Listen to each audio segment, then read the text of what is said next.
NEET 2025।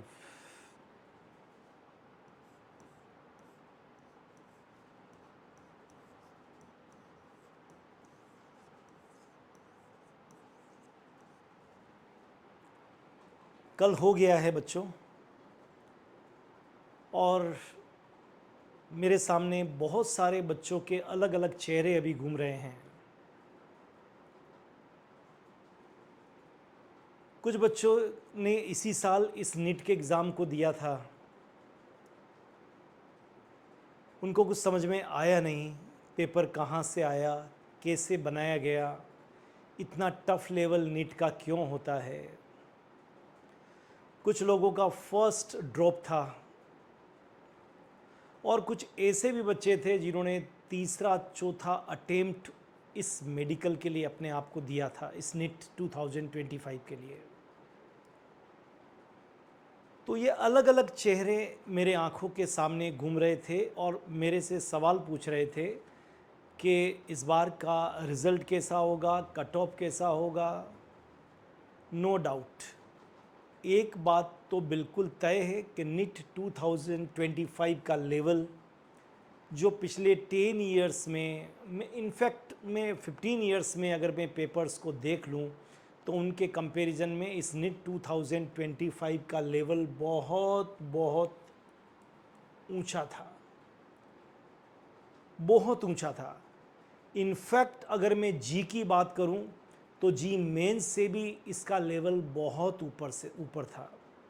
जी mains के level को भी इसने बीट किया था और उससे ऊपर का था। बट मैं आप सब लोगों को कुछ समझाने के लिए मैं नहीं कह रहा हूँ कि पेपर टफ था और अब क्या होगा, नहीं। दो बातें बिल्कुल कॉमन हैं। पेपर टफ था तो सबके लिए टफ था।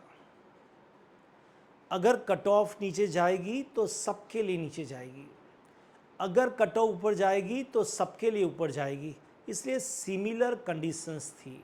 हाँ, एक कंडीशन अलग अलग थी, कोई फर्स्ट ड्रॉप वाला था, कोई फ्रेशर था, और किसी ने दूसरा या तीसरा अटेम्प्ट दिया था। तो बच्चों, मेरा यही कहना है कि जो पेपर है हो गया, एक एपिसोड जो था आपके लाइफ में, उसी तरह से इसको भी लीजिए कि हमने 2025 का पेपर दे दिया है। Now rest. अब बहुत ज़्यादा एनालिसिस मत करिए, अपने आप को रोज़ रोज़ परेशानी में मत डालिए। आज इस कोचिंग का एनालिसिस करने वाले ने ये बताया है, कल उस कोचिंग ने बताया है, एक क्वेश्चन इससे ज़्यादा राइट हो रहा है, एक क्वेश्चन उससे कम राइट हो रहा है, ये बोनस मिलेगा। इन सब मैथमेटिक्स से आप बाहर आ जाइए। सबसे पहली राय तो मेरी ये, भूल जाइए एग्ज़ाम दिया था, बस wait for the result. Right. जिंदगी बहुत बड़ी है, बहुत खूबसूरत है, और मेडिकल तो उसका एक पार्ट है। जो आपका ड्रीम था, आपने इस एग्ज़ाम को दिया है, लेकिन केवल मेडिकल ही नहीं है जिसके सहारे आप हैं। दुनिया में और भी हज़ारों एग्ज़ाम हैं। मैं आपको ये नहीं कहूँगा कि चलो अभी नंबर अब कम आए, लग जाओ अभी से, वापस लग जाओ। नहीं, मैं ऐसी फालतू बातें आपके साथ करने वाला नहीं हूँ। अगर आप फ्रेशर हैं या आपका फर्स्ट ड्रॉप है तो ज़रूर ज़रूर ज़रूर आप वापस अपनी सब चीज़ों को देखने के बाद में कि आपका पेपर कैसा है, एनालिसिस करके एक बार कर लिया बहुत है, 2-4 नंबर का आगे पीछे होगा, और आप देख सकते हैं आपको आगे क्या करना है, आपका पैशन है। लेकिन जिनके सेकंड थर्ड ड्रॉप हो गए हैं, नहीं, मैं उनको ये नहीं कहूँगा कि अब भी लग जाओ, क्योंकि as a teacher, as a mentor, मैं समझता हूँ कि अब ज़िंदगी के बहुत ज़्यादा साल इस केवल एक एग्ज़ाम के लिए देने की आवश्यकता नहीं है। हाँ, एग्ज़ाम इम्पॉर्टेंट है, मेडिकल का प्रोफेशन इम्पॉर्टेंट है, लेकिन इतना भी इम्पॉर्टेंट नहीं है कि जिसके लिए 5-5 6-6 साल दिया जाए, क्योंकि रिटर्न उतना है नहीं है जितना आप सोचते हैं। रिटर्न उतना है नहीं है, लेकिन फिर भी जिनका पैशन है, जिनको सेवा भाव है, जिनको इसमें जाना है, उनको करना चाहिए, कोई नो डाउट, कोई आपको रोक नहीं रहा है। लेकिन पहली मेरी गाइडेंस है, सब कुछ भूल जाइए। नाउ बहुत तैयारी किए, 5 तारीख निकल गई है, अब एंजॉय करिए, थोड़ा रिलैक्स हो जाइए, घूमिए फिरिए, रिलेटिव्स से मिलिए, अपने आप को दोस्तों के साथ रखिए, थोड़ा एंगेज रखिए, वेट करिए रिजल्ट का क्या होता है। अच्छा आएगा तो भी अच्छा है, नहीं आए तो भी कुछ ख़राब होने वाला नहीं है, बेटर है, सब कुछ बढ़िया है, ज़िंदगी अच्छा है, ज़िंदगी रुकनी नहीं चाहिए। एक और चीज़, इस बार के एग्ज़ाम में फिज़िक्स आप जानते हैं, जैसा आप सब बच्चों से सुन रहे हैं, पेपर्स को देख रहे हैं, सब कुछ देख रहे हैं, डेफिनेटली टफ था। मल्टी कॉन्सेप्चुअल, मतलब बहुत सारे कॉन्सेप्ट को मिलाकर और इस पेपर को बनाया गया था। केमिस्ट्री नो डाउट थोड़ा थोड़ा ठीक था, अच्छा लगा था, लेकिन अगर आप वहाँ भी डीप में जाएंगे तो कुछ प्रॉब्लम्स थोड़ी अलग तरह की थी, जिसमें अब जब आप पेपर को एनालाइज कर रहे होंगे, पेपर देते समय आपकी सोच अलग थी, और अब आप पेपर को जब एनालाइज कर रहे हैं तो आप देख रहे हैं कुछ कुछ गलतियाँ वहाँ भी हो रही है, मतलब लेवल उसका भी अच्छा ही था। बायोलॉजी को अगर आप देखेंगे एज़ यूजुअल एनसीईआरटी में से आना था, आया है एनसीईआरटी में से, ऐसा नहीं कह सकते हैं कि एनसीईआरटी में से नहीं आया है, बिल्कुल आया है एनसीईआरटी में से, अधिकतर पेपर आए हैं, लेकिन कुछ क्वेश्चन, अधिकतर क्वेश्चंस आए हैं, पर जो बच्चों के दिमाग में एक बात और बिठा दी गई है उस पर भी मैं बोल रहा हूँ कि सब कुछ एनसीईआरटी में से ही आता है। ये बात 100% सही नहीं है, और जो ऐसा कहते हैं वो थोड़ा सा इसमें रखें कि मैं हमेशा कहता हूँ कि जो एनसीईआरटी की किताब है बड़ी विनाशकारी किताब है, बड़ी भयंकर किताब है। अगर आप डायरेक्ट इसी किताब से पढ़ेंगे तो आपका बहुत बड़ा लॉस हो सकता है।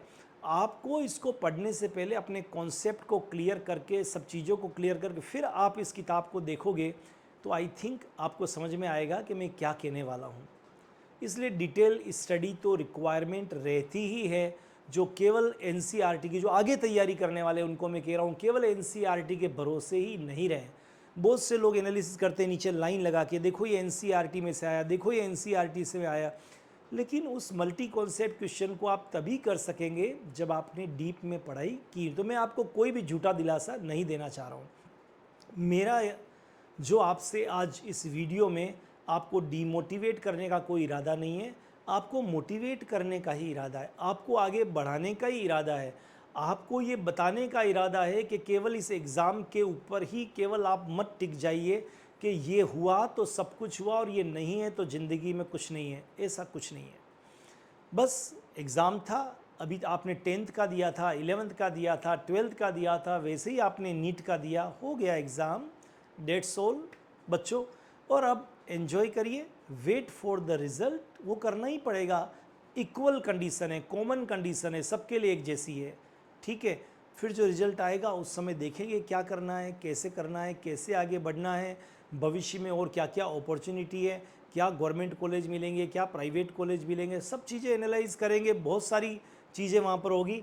लेकिन नो डाउट ये जो एपिसोड था वो आज एंड हो जाना चाहिए आपका, और नेक्स्ट अपने आगे की तरफ आपको फोकस करना चाहिए। हाँ, रिज़ल्ट आएगा, अभी भी होपफुल, बहुत अच्छे रिज़ल्ट की आप कल्पना करिए, राइट, अच्छे रिज़ल्ट की ही आप कल्पना कीजिए। बुरा क्यों सोचते हैं आप, राइट, बुरा सोचने की आवश्यकता नहीं है, आपने मेहनत की है, आप अच्छा सोचिए इसके अंदर, ठीक है।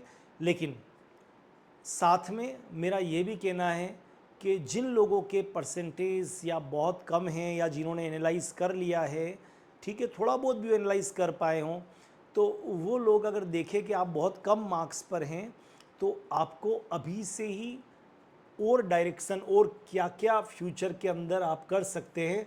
अगर आपका सेकंड ड्रॉप हो चुका है तो मैं कहूँगा और ड्रॉप लेने की आवश्यकता नहीं है।